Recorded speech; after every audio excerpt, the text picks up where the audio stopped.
Bom dia, irmãos e irmãs, a graça e a paz do Senhor Jesus. Amém? Louvado seja Deus por essa manhã. Hoje nós vamos falar, Hoje nós vamos falar de relacionamentos familiares saudáveis. Porque nessa pandemia os relacionamentos não estão saudáveis. Existe um contexto de dificuldade de comunicação. Marido, esposa, filhos, e as coisas estão conturbadas. Já não basta a pressão de fora do mundo, ainda o próprio coração tem se revelado. Na verdade, a pandemia revelou o que estava no coração de cada um. Então, nós estamos vendo atitudes que não glorificam a Deus. O que é um relacionamento saudável? Um relacionamento saudável é aquele que é cultivado em amor. O vínculo da perfeição é o amor. Então, se a família deseja um relacionamento saudável, ela vai viver em amor. Do contrário, se não tiver este amor bíblico, nós não entenderemos o que é um relacionamento cultivado em amor. E aqui eu quero convidá-los a meditar, a refletir sobre esse slide. Relacionamento saudável bíblico é aquele que tem duas direções, uma vertical e outra horizontal. Ou seja, ele é resultado da minha conexão, do meu amor a Deus. E ele se desdobra ou ele se expande no amor ao próximo. Então, às vezes, nós queremos viver um amor no relacionamento humano, na esfera horizontal, quando nós não temos essa conexão com o Pai, com o amor verdadeiro que vem do céu. Então, nós precisamos entender que este relacionamento que transborda no meu coração pela minha esposa, pelo meu marido, pelos meus filhos, pela minha mãe, pelo meu pai, ele nada mais é do que resultado da minha intimidade com Deus. E quando nós pensamos nisso, nós vamos imaginar aqui a igreja. O que a igreja é? É uma família, uma grande família de famílias. Então, se eu tenho a minha família é forte nessa comunhão com Deus, a minha igreja é forte, porque eu vivo no lar o relacionamento de amor e eu trago para a igreja aquele relacionamento. E o que é uma família abençoada, uma família que ama? É a família, o marido e a esposa, o relacionamento principal. Os filhos, olha um exemplo aqui, uma coisa muito importante. Os filhos estão na plateia, olhando a atitude do pai e da mãe. Como vocês estão aí me olhando e eu estou aqui, os filhos estão olhando o relacionamento pai e mãe. Então, eles são a sua plateia. Conforme aquilo que você vive, você pode até criar uma confusão na mente do filho, porque ele pode ver incoerência naquilo que você está falando e naquilo que você está vivendo. Então, esse relacionamento é muito importante. E aí, se lá no lar, né, o esposo distrata a esposa que ela falta-lhe a sabedoria e ela é uma encrenqueira. Vamos dar esse exemplo. O filho fica olhando a atitude do pai. Aí quando chega ali na porta da igreja, entra, levanta as mãos, adora. Adoração é 100%, é no lar, é no casamento, é na vida do trabalho, em todos os lugares. Aqui é o culto coletivo, mas o culto individual, particular, você faz na sua casa, diante dos seus filhos. Então, igreja forte é feita de famílias fortes. E famílias fortes é feita de um casamento, de um relacionamento, marido e mulher, também consolidado, também forte.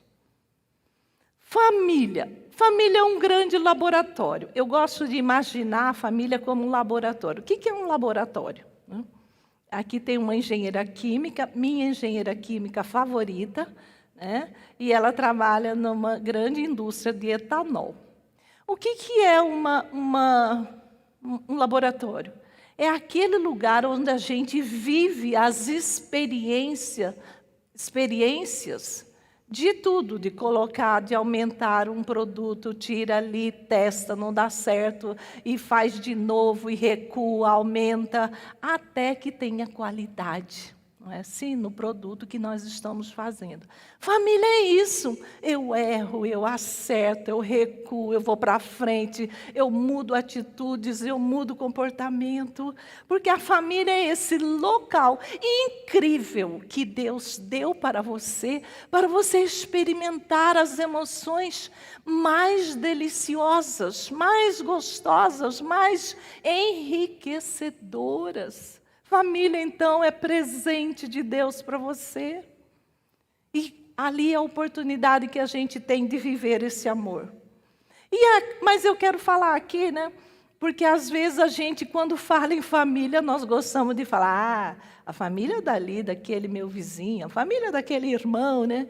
E a gente tem uma dificuldade muito grande de olhar para dentro da nossa própria casa. Então, Jesus, sabendo dessa dificuldade que nós temos, ele disse assim: por que você vê o cisco no olho do seu irmão, mas não repara na trave que está no seu próprio olho? E ele ainda foi mais longe, né? Ele disse assim: como você poderá dizer ao seu irmão, deixe, irmão, que eu tire o cisco que está no teu olho, se você não repara na trave que está no teu próprio olho? Hipócrita. Jesus era muito duro com aqueles que não viviam de acordo com o que ele estava ensinando. Tire a trave do seu próprio olho e então você verá claramente para tirar o cisco que está no olho do seu irmão. E às vezes, quando a gente começa a conversar com um casal, ele diz: é minha esposa, é ela, aquele dedo acusatório, né?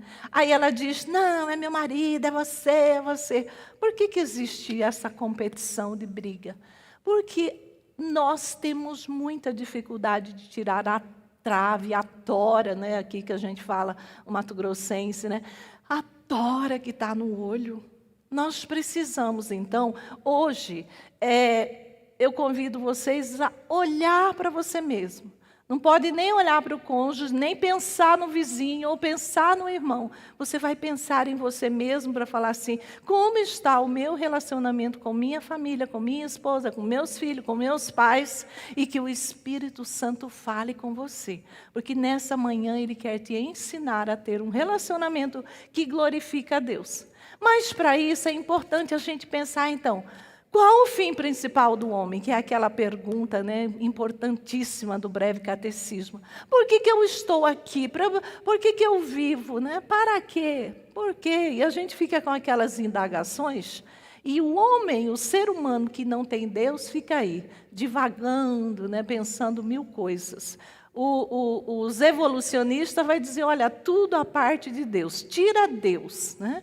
Nós que somos criacionistas, nós acreditamos que existe um Deus criador, soberano, que governa a terra, céu, mar, tudo que existe, que botou limite no mar e falou: até aqui, mar, né? Até aqui você vai, até ali você não vai. Que chama as estrelas pelo nome. Esse é o nosso Deus, né? Mas o evolucionista vai falar: não tem nada disso. E nós, os cristãos, sabemos que a finalidade, o fim principal do homem é glorificar a Deus e gozá-lo para sempre. A gente tem dificuldade de entender isso. Nós nascemos para glorificar a Deus. Não é Deus que nos glorifica. Não.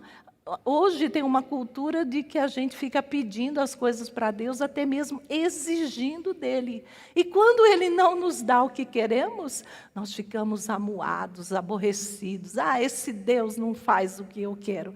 Mas está havendo uma inversão e uma inversão errada, porque nós é que nascemos para glorificar a Deus.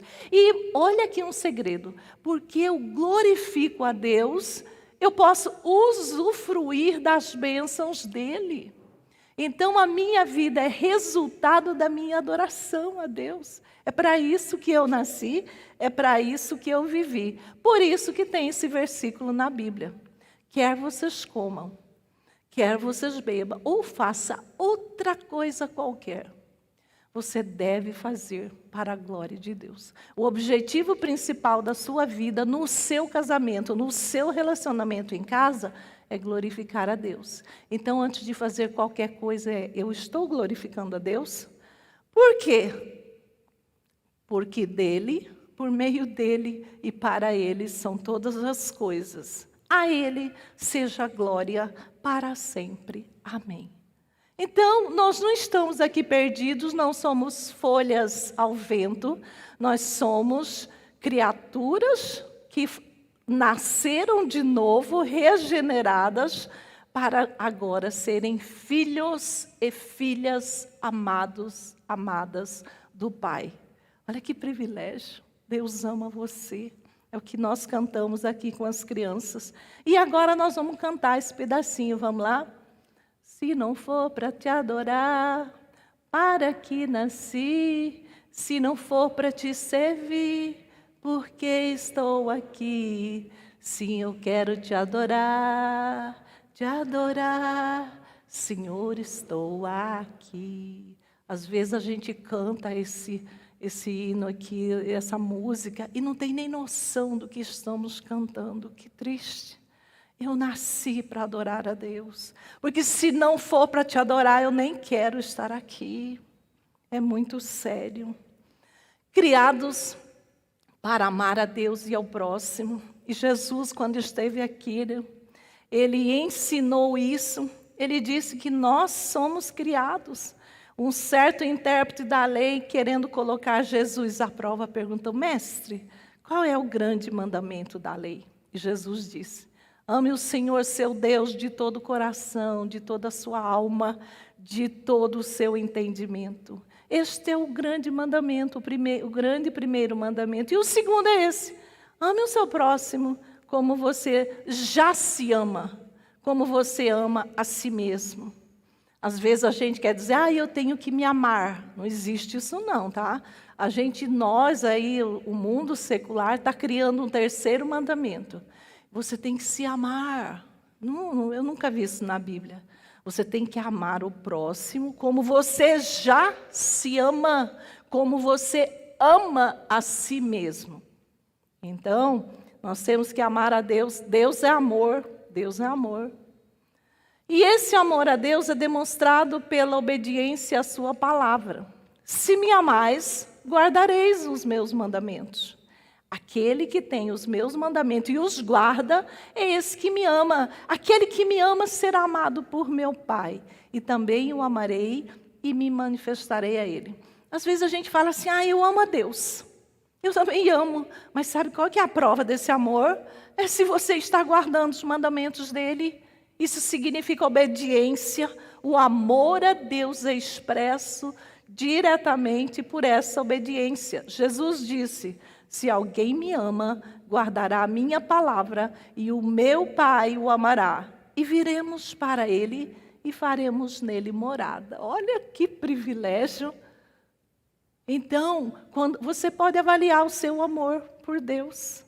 O seu amor é proporcional à sua obediência, àquilo que você faz, como você vive os relacionamentos dentro de casa, como você demonstra isso nas suas atitudes, não no sentimento. O mundo secular fica fazendo assim, né? Coraçãozinho. Não, isso aí é sentimento. Não é só sentimento. É também, mas é atitude. É atitude. É o dia a dia demonstrado nesse amor. Quem não me ama não guarda as minhas palavras. Jesus, então, se eu não guardo as suas palavras, eu não te amo. Sim, é Jesus falando. Quem não me ama não guarda as minhas palavras. E a palavra que estás ouvindo não é minha, mas do Pai que me enviou. Jesus foi muito claro. A gente não entende as coisas dele. E ele falou, olha, vocês estão errando porque vocês não conhecem as Escrituras e nem o poder de Deus.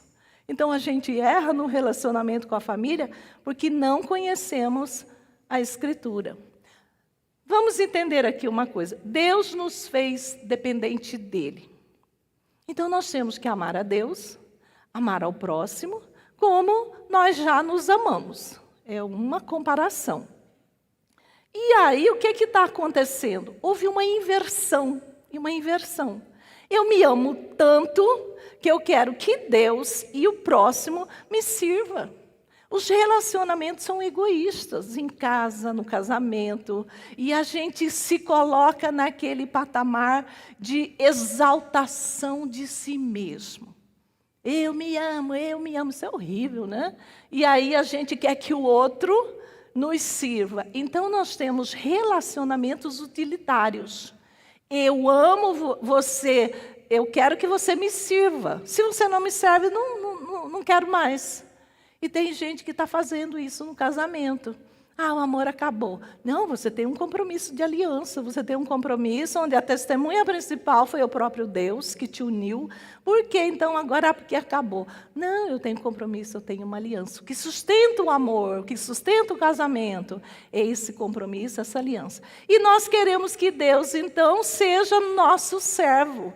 Nós estamos vendo aí orações, Deus, eu determino que o Senhor, não sei o quê, eu declaro, gente, Senhor, eu me submeto aos teus pés para ver o que o Senhor deseja para mim. Essa é a atitude correta para com Deus. E o próximo? O próximo eu uso ele do jeito que eu quero, faz isso, faz aquilo, faz isso, faz aquilo. E muitos maridos estão fazendo isso com as esposas, principalmente com os filhos e esposas também. Querendo relacionamentos onde me faça feliz, né?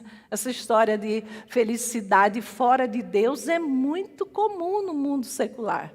Eu quero ser feliz e você tem a obrigação de encher o meu tanquinho, né? Tem até um livro aí famoso que enche o meu tanque. Então, o meu tanque funciona porque você encheu. Que absurdo!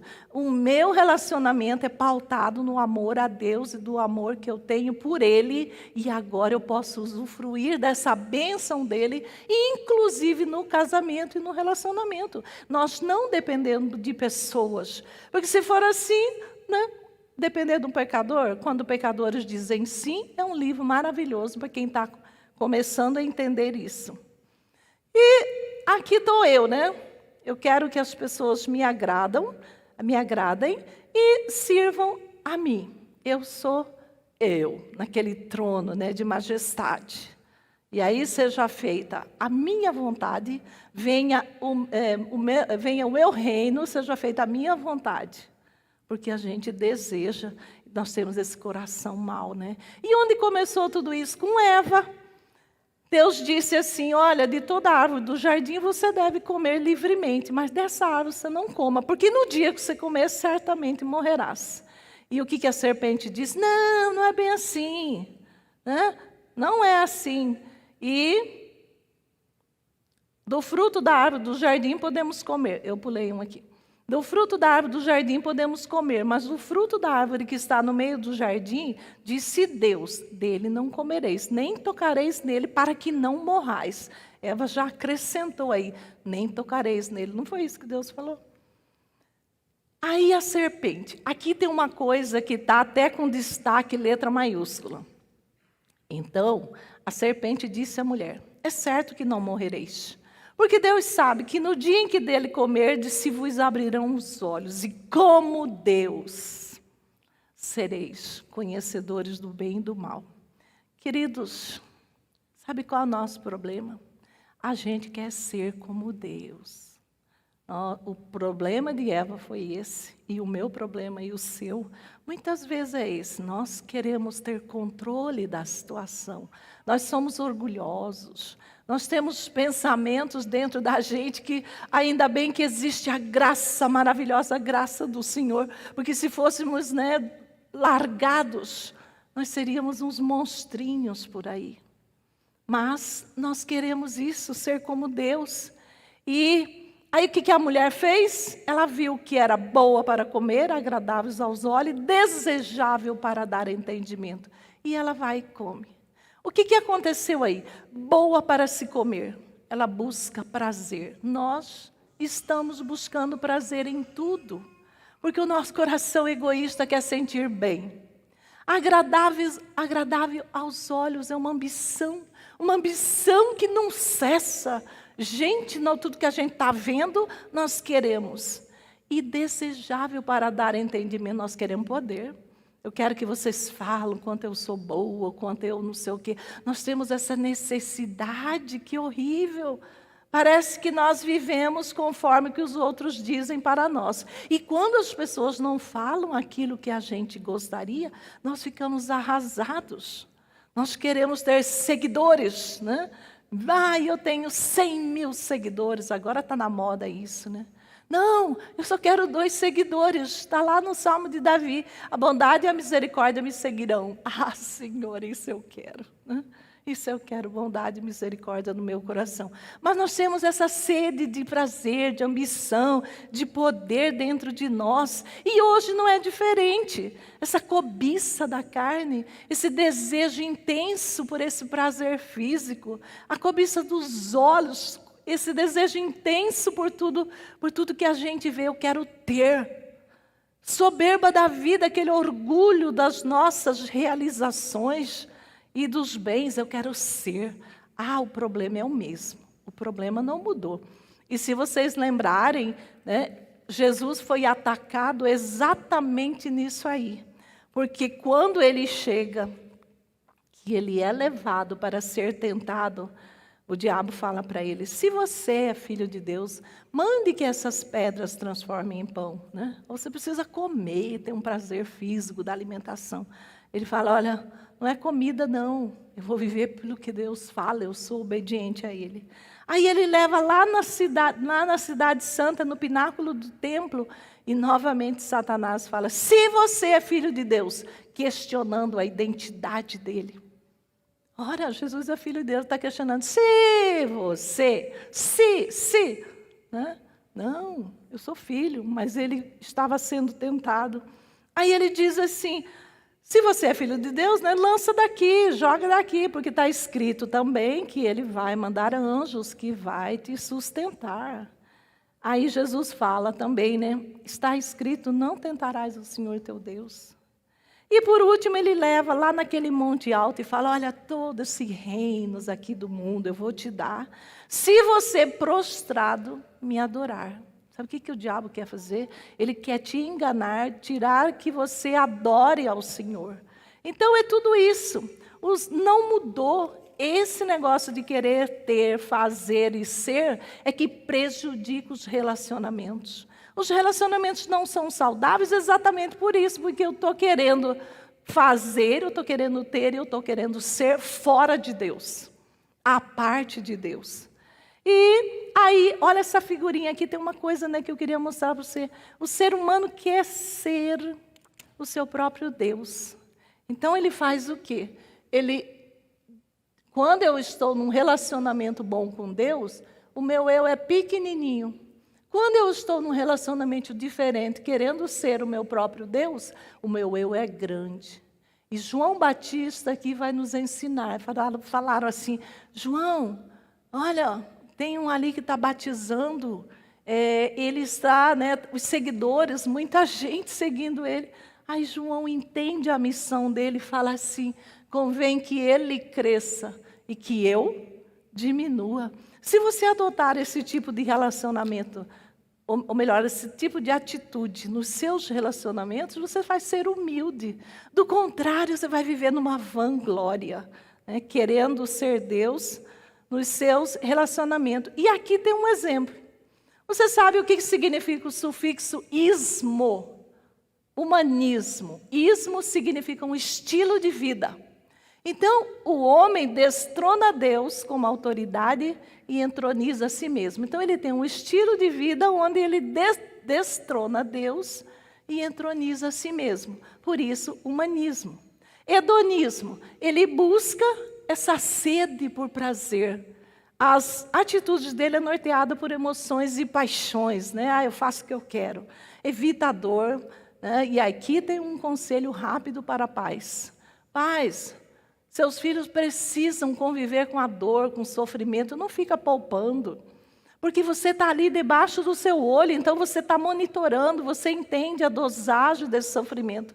Aí você morre, pais morrem, e o filho fica perdido, sem esse monitoramento amoroso do pai e da mãe. Permita, não dá tudo o que ele tem.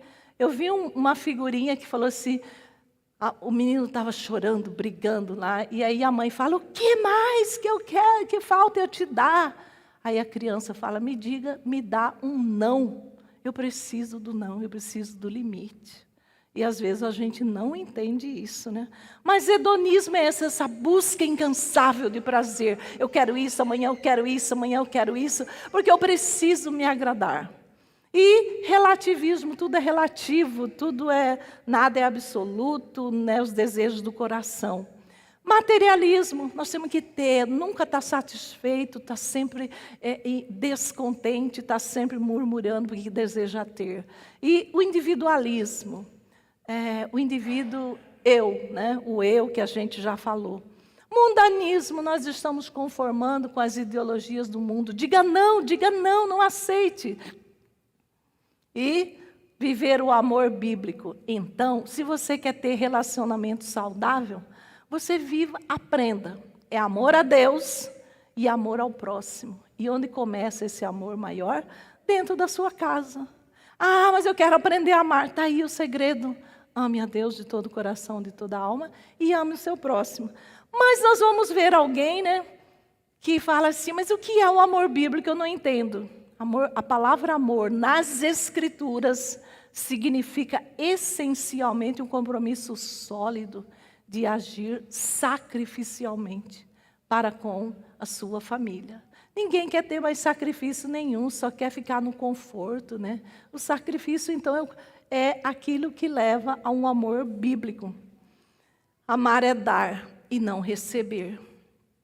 Porque Deus amou o mundo, que deu o seu Filho unigênito, para que todo aquele que nele crê não pereça, mas tenha vida eterna.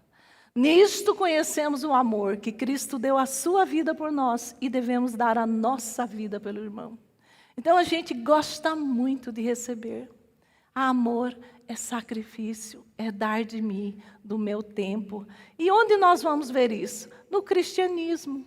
O cristianismo, lembra? Ismo é um estilo de vida. O cristianismo, então, é um estilo de vida segundo os ensinamentos de Cristo. Por isso que nós somos diferentes do mundo. Porque lá fora o mundo entende amor de uma outra maneira. Relacionamento lá é de outra maneira. Aqui não. É de acordo com o cristianismo. E porquanto por isso, para isto mesmo fostes chamados, pois que também Cristo sofreu em vosso lugar, deixando-vos exemplo para seguirmos, né? Para seguirmos os seus passos. Queridos, quer aprender a amar? Siga Jesus. Quer ter um relacionamento saudável dentro do seu lar? Faça conforme o modelo de Cristo. Nós somos cristãos. Então ele diz assim, novo mandamento, Jesus falando, novo mandamento vos dou, que vos ameis uns aos outros, assim como eu vos amei. Então agora esse amor é como eu fiz. E aí a gente tem dificuldade, né, viver esse amor em casa. É o amor de Cristo. Peça a Deus para você amar sua esposa como Cristo nos fez por nós. Amar seus irmãos, amar os cunhados, né, amar a família como Cristo.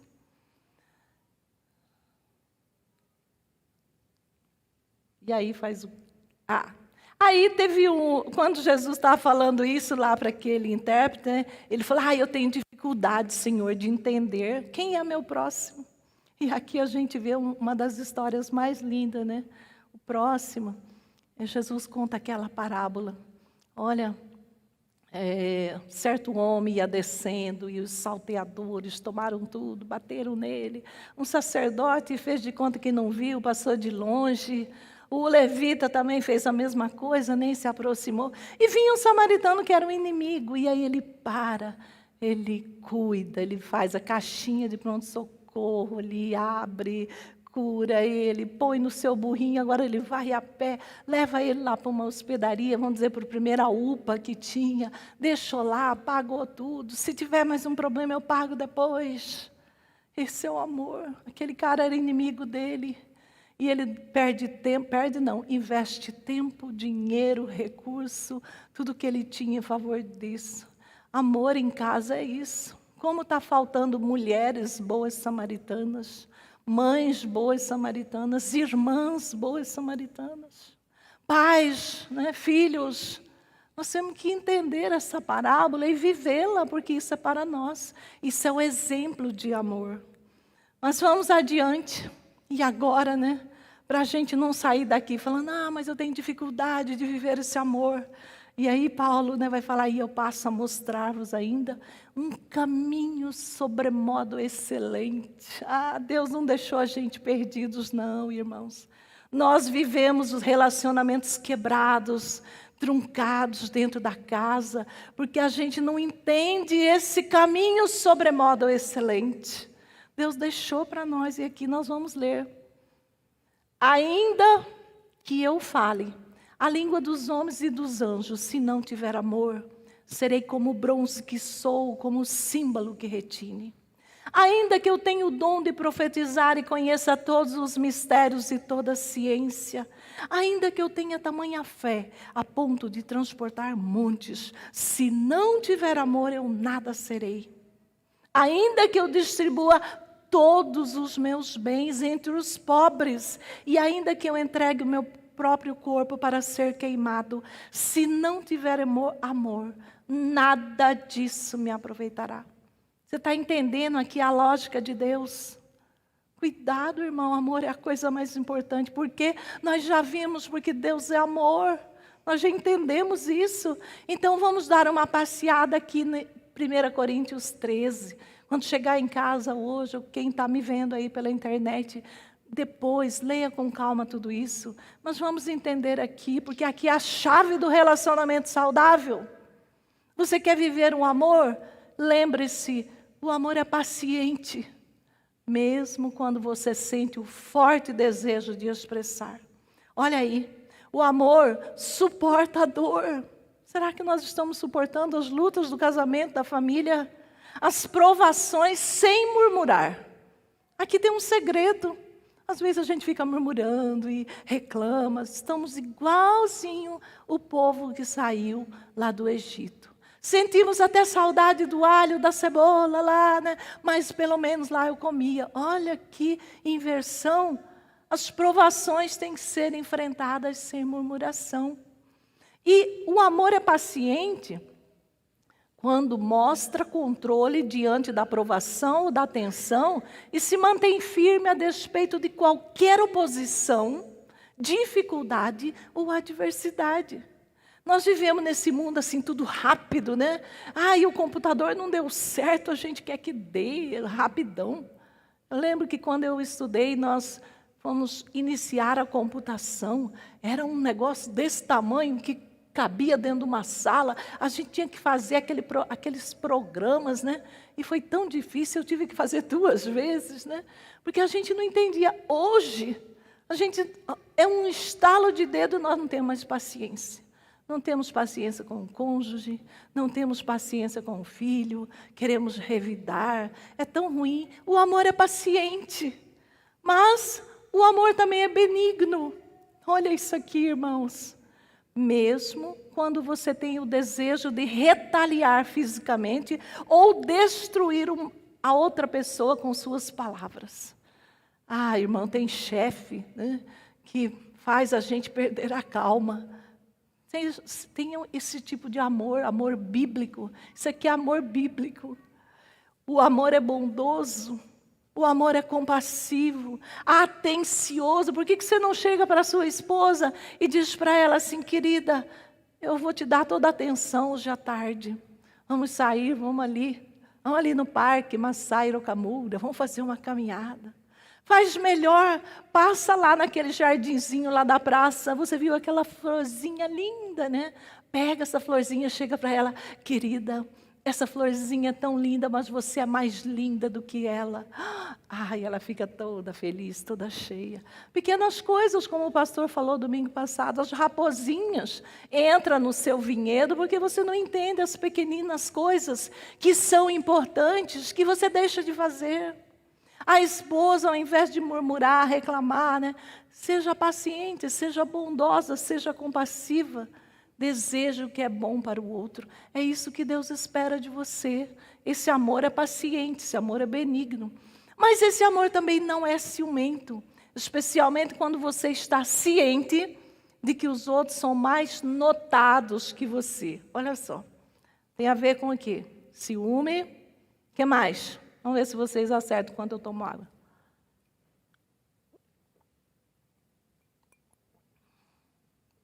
Inveja. Irmãos, ciúme e inveja andam de lado a lado, de mãos dadas. Vocês já viram como é difícil alguém falar assim: parabéns, você concluiu aquele curso que você tanto sonhou. O que você vai fazer com esse curso? Eu lembro quando eu fiz o mestrado, né? Uma colega chegou para mim: não adianta nada esse mestrado que você fez, agora você vai aposentar, o que adianta? Né? Mestre em desenvolvimento ambiental. Eu fiquei triste, né? Ainda não tinha essas coisas tão fortes dentro de mim. Mas a gente não é capaz de se alegrar com o outro, porque dentro de nós temos ciúmes, temos inveja que brota assim. Os relacionamentos são conturbados, querido, no trabalho, no lar, seja onde for, por causa disso. Ciúmes, inveja. E o amor, ele é diferente, o amor é bíblico, o amor é de Deus, nós temos esse amor, ele já foi derramado em nosso coração pelo Espírito Santo. Esse amor não fomenta rivalidade, não tem inveja, não é hostil para com alguém que está em posição de vantagem, não é desconfiado. O amor age para o bem-estar da outra pessoa, de seu benefício. Você está vivendo esse amor dentro de casa? O seu laboratório é sua família. É ali que você tem que viver esse relacionamento. Se você não está vivendo isso ou impedindo que seus filhos fiquem brigando, invejando, você só olha o comportamento. De repente eles chegam chorando para você. Já brigou. Aí você que não entende o coração do seu filho, fica quieto, entra aqui no quarto, fica de castigo. Você tratou o comportamento, mas e o coraçãozinho dele? O que é que estava lá? Você nem percebeu que tinha inveja, que tinha ciúme. Você não pôde ministrar ao seu filho uma palavra de amor. Olha como é sério. Ciúmes e inveja destroem o amor. Mas o amor também não se vangloria, mesmo quando você tem vontade de contar ao mundo as suas realizações. O amor não ostenta orgulho, querido. Não se dedica à glorificação do eu. Lembra aquele trono que a gente colocou lá? O eu. Agora você me glorifica, né? E olha que eu lido muito com isso, eu tenho esse problema, às vezes eu gosto de ouvir, né? Que as pessoas falam: nossa, Dorothy, você falou assim, assim, né? E as pessoas me procuram.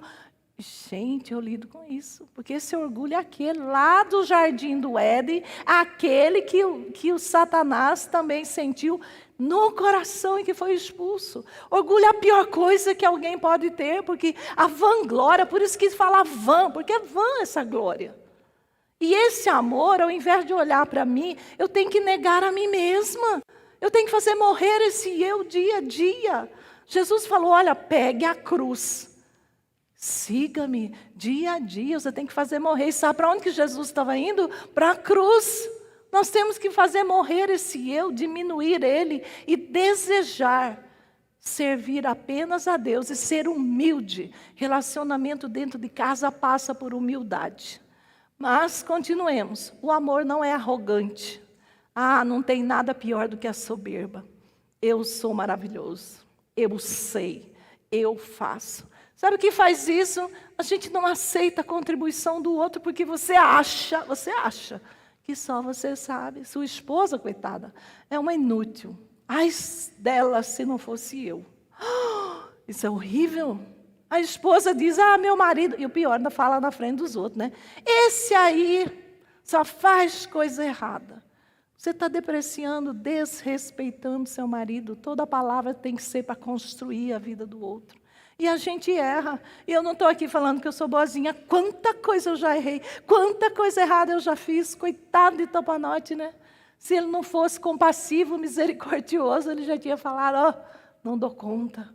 Mas eu digo a você que é o Espírito Santo que vai transformando a gente. E sabe como que vem essa transformação?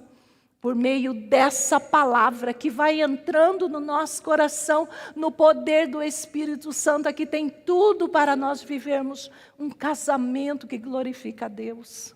E nós esquecemos disso. Nós achamos que eu vou viver do meu jeito, deixa a vida me levar. Nossa, isso é mundano. Quem vai me levar, quem vai guiar os meus passos é a palavra de Deus. E quando a gente descobre, aí nós somos capazes de pedir perdão. Então não tem arrogância. Arrogância no casamento destrói. Cuidado, irmão. Cuidado, irmã. Família forte é feita por um casal que entende esse amor bíblico. O amor não age inconvenientemente. Ainda que ser orgulhoso, rude ou autoritário possa atrair a atenção ou permitir que você faça tudo a seu modo. Queridos, o amor amolda-se àquilo que é certo, adequado e apropriado para honrar o Senhor em cada situação. Como tem gente conveniente, né, no relacionamento, o amor não pode agir inconvenientemente. Nós temos que ser dosados, moderados, comedidos, para poder agir dentro do lar. Querido, olha para seu casamento, olha se seu amor é assim. Se tem um relacionamento, se não tem esse amor, desculpa, irmão, mas o seu relacionamento não é saudável. E quando eu falo de saudável aqui, estou falando de Bíblia. O seu relacionamento não é bíblico. Ai, mas é muito duro, né? Mas é a palavra de Deus. Vamos continuar. O amor não busca o próprio interesse. Mesmo quando você sente vontade de se apropriar de muito ou tem oportunidade para fazê-lo. O amor não procura satisfazer os desejos pessoais. Nada pede em benefício próprio, nem busca lucro pessoal. O amor, por um ato de vontade, procura servir em vez de ser servido. O que eu disse anteriormente? Que hoje a gente quer que as pessoas façam aquilo que eu planejei. Vivam aquilo que eu estou esperando. E funcionem de acordo com o que eu estabeleço. O que é isso? Que tipo de relacionamento é esse? Doentio. Disfuncional. Porque a Bíblia tem a função correta do casamento funcionar.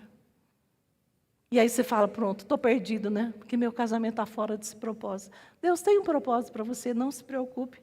Daqui a pouco nós vamos falar dele. O amor não se irrita. Eita, isso aqui é para nós, né? Os irados. Eu conheço uns irmãozinhos aqui irados, né? Mesmo quando os outros procuram provocá-lo. Olha só. Ou você se sente tentado a perder o controle com alguém ou alguma coisa.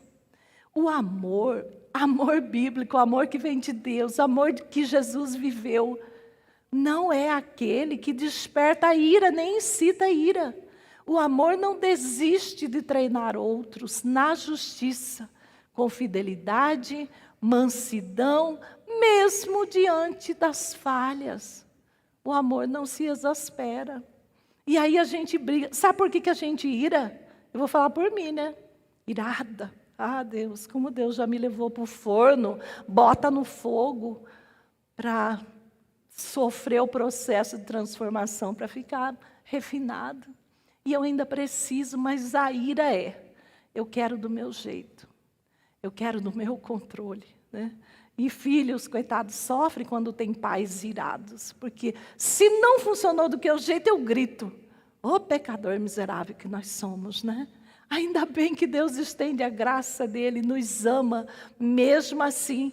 E a Bíblia diz, onde abundou o pecado, superabundou a graça. É pela graça que nós estamos aqui reunidos. É pela graça que nós vivemos. E é pela graça que o nosso casamento funciona. A nossa família funciona porque nós não precisamos viver irado. Nós não somos reis e rainhas que definem tudo. Nós temos que viver pelo que está sendo definido nessa palavra. Eu tenho que me indignar com as coisas erradas que estão fora dessa palavra. Mas eu não posso ficar indignada por causa do meu euzinho que quer as coisas do meu jeito. Onde marido e mulher, um quer de um jeito, marido quer do outro, é briga o dia inteiro. E sabe como que eles vivem? Em guerra. E, infelizmente, tem maridos numa plena competição para ver quem que ganha, quem ganha mais no salário, quem faz o quê. E aí entra nessa guerra e vive irados um com o outro. E deixa o sol se pôr, né, sobre a ira, isso que é pior. E aí vira amargura. Mas vamos lá. O tempo voa. O amor não leva em conta o mal sofrido. Olha aqui. Ainda que todos pareçam estar contra você, ou que as pessoas o ataquem abertamente. O amor não guarda rancor. Olha que lindo, irmãos. O amor não guarda rancor, ressentimento. Sabe o que é ressentimento? É ficar sentindo todo dia. Ressentir. Ressentir. Amor não tem ressentimento. Eu não fico sentindo a mesma emoção todos os dias. Nós precisamos perdoar. O amor perdoa. Decide não levar em conta as ofensas passadas para acusar ou vingar. Não retorna mal por mal. Não se entrega à autopiedade. Queridos, não tem nada mais lindo do que o perdão. Casamento precisa de perdão todos os dias. Você precisa perdoar 1 milhão de vezes, por isso que a Bíblia diz, caminhe, 2ª milha, 3ª, 500 milhas, se preciso for. Ame, perdoe. Eu não sei se no seu coração tem alguma tristeza contra sua mãe, seu pai, seus irmãos, mas eu digo, perdoe. Perdoe na família, o perdão tem que acontecer. O amor não se alegra com a injustiça, mesmo que a outra pessoa pareça merecê-la. O amor lamenta o pecado, os seus efeitos e a dor que resulta de um viver no mundo caído. O amor procura reconciliar. Eu queria saber se você é pacificador, se você tem buscado a paz no seu casamento, no seu lar, porque senão você está só fomentando guerra. E o amor é aquele que reconcilia. Jesus veio, deu a vida, nos reconciliou com o Pai. Por que nós não vamos fazer a mesma coisa? Vai lá, peça perdão. Ah, mas eu estou certa. Ele que tem que pedir perdão para mim. Não, perdoa antecipado. Eu já te perdoei. Perdoa, irmão, porque senão você vai viver em amargura. Chega em casa e fala, minha querida, eu estou vivendo uma vida fora desse amor bíblico. Eu quero que o nosso relacionamento seja tal qual aquele relacionamento que Deus espera de mim. Me perdoa. E aquele, esposo ou aquela esposa abraça e fala, está perdoado. Nessa hora, irmãos, há júbilo no céu. Eu sei disso. Porque é espiritual. Você vai viver em guerra até quando? Não podemos. O amor se alegra com a verdade, mesmo que ressentir possa ser mais fácil. É mais fácil ficar aí. Aquele dia, aquele ano, aquele mês, trocentos anos atrás, você está aí, no mesmo tipo. Não. O amor alegra-se com o conhecimento da verdade, ainda que esta resulte em circunstâncias adversas, ultraje, perseguição. A verdade do Evangelho liberta. Conhecereis a verdade e a verdade vos libertará. O amor tudo sofre. O quê? Tudo sofre, tudo, Mesmo quando os desapontamentos parecem esmagadores. Você vai viver o amor de Deus. O amor é tolerante, suporta pessoas de difícil trato e compreensão. Guarda a perspectiva eterna diante das dificuldades. O amor lembra que Deus desenvolve em nós maturidade espiritual por meio das circunstâncias difíceis. O amor tudo crê. Ainda que outros ajam de modo ambíguo e você tenha vontade de não acreditar em mais ninguém. O amor confia, não julga a motivação alheia, crê nas pessoas até que os fatos provem o contrário. E mesmo que os fatos provam que a pessoa não é de confiança, o amor procura ajudar no processo de restauração, para que ela não se torne digna, para que ela se torne digna de confiança. O amor tudo crê, o amor tudo espera, mesmo que nada pareça dar certo. O amor aguarda o cumprimento do plano de Deus e antecipa o melhor para outra pessoa. O amor entrega os outros ao Senhor com confiança para que Ele cumpra naquelas vidas a sua vontade soberana. Olha que amor lindo, irmãos. É esse amor que o Senhor quer que você viva no seu casamento. O amor tudo suporta. Isso aqui para mim é demais. Especialmente quando você pensa que não pode mais suportar certas pessoas ou circunstâncias da sua vida. O amor permanece diante do sofrimento, ele não cede, abençoa, ainda que em meio às provações. A pandemia gerou um monte de coisa, mas esse amor vai me levar a suportar tudo. O amor nunca falha, mesmo quando você se sente arrasado e a situação parece perdida. O amor permanece fiel e altruísta até a morte. O amor não acaba porque Deus é amor. Agora, Paulo finaliza, e aqui nós vamos finalizar. Quando eu era menino, falava como menino, sentia como menino, pensava como menino. Quando cheguei a ser homem, desisti das coisas próprias de menino. Queridos, amor vai te levar à maturidade. E ele, conforme suas atitudes, você está provando se você é imaturo ou não nesse desenvolvimento de amor dentro de casa. Como tem famílias, né? Casamentos, vivendo assim, como se fosse criança. Marido e mulher, duas crianças dentro de casa, brigando por pequenas coisas, numa guerra sem fim, porque não entendeu o que é o amor de Jesus por nós. E esse amor que ele fala, o amor deixa para trás as coisas de criança, de menino. Parar de agir como criança, abandonar a maturidade, eliminar, acabar com essas atitudes, romper com a estrutura infantil. Nós precisamos entender esse amor. E aí que vem o final, né, que eu disse para você que, e agora eu faço o quê, Deus? Eu estou longe desse padrão de amor estabelecido pelo próprio Deus. Provérbios 28, 13. Vamos ler todos juntos? Quem encobre as suas transgressões jamais prosperará, mas o que as confessa e abandona alcançará a misericórdia. Se você nessa manhã entendeu que o seu amor ainda não é bíblico do jeito que o Senhor espera, se você se viu longe, agindo de maneira errada, totalmente fora, família disfuncional, corra para Jesus, não encobre não jogue embaixo do tapete. Você vai fazer o quê? Confessar a Deus o seu pecado. Chama sua esposa, conversa com ela. Chama seus filhos, peça perdão, reconcilia. Abandona essas atitudes negativas do dia a dia, porque aí você vai alcançar a misericórdia do Senhor. Deus não nos deixa assim com a culpa e com a consciência pesada, né? O Espírito Santo nos mostra nosso erro, mas imediatamente diz: ei, para de viver assim, abandona esse estilo de vida mundano, doentio, de relacionamentos que não são saudáveis. Venha para mim, confesse, e você alcançará a misericórdia. Então, o que nós temos que fazer? Vamos ler Hebreus 4:16, todos juntos?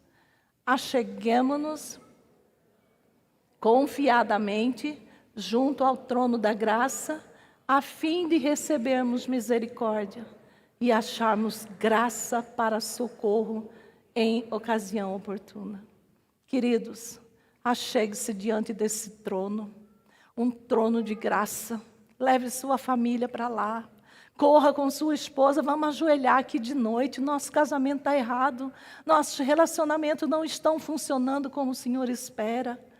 Casamento, queridos, é a maquete de Deus. É maquete nesse mundo, onde você tem a oportunidade de viver um pouquinho daquilo que está designado no céu. Jesus ama a igreja submissa a Jesus. É possível começar dentro do seu casamento, de tal forma que quando as pessoas olham aquela maquete, no shopping a gente olha aquela maquete, né?